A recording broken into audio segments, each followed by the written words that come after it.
In this video, I will be telling you how to delete an application from the Microsoft Store. For that, the process is very simple and easy. Just follow the video till the end to get to know about it. As you guys can see that I'm in my Microsoft Store and I'm in the library of my Microsoft Store. So here are all the applications that are installed in my PC. So as you guys can see that when I click on the three dots, there is no option to delete the application.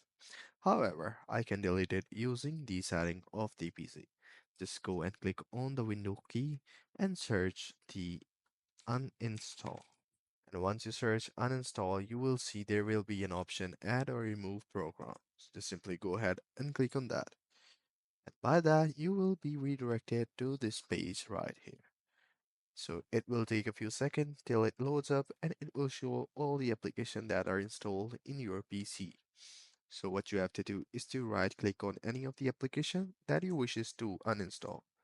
So once you do that, you will have an option to uninstall the application. By clicking on uninstall, you will simply be able to uninstall it. So this is how you guys can do it. So here you guys can see that I'm uninstalling the Facebook and here you guys can see it's been uninstalled. And if I have to uninstall this one, this is the extension from the Google Chrome. I just need to click on the uninstall and it will be uninstalled right away. So this is how you guys can do it. I hope you find this video helpful. Take care. Bye bye.